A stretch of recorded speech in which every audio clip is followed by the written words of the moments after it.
We're standing outside with Phoenix and Sedona during the snow.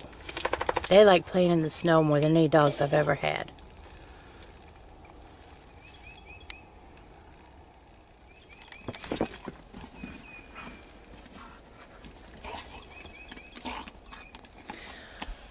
Phoenix is a Boxer Lab mix, and Sedona was supposed to be a Beagle Basset, but you can tell she doesn't quite look like a beagle at all.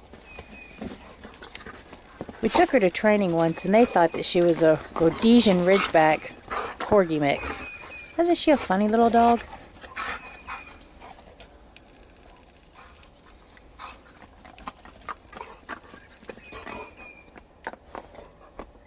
We were only supposed to get 3 to 4 inches at last count.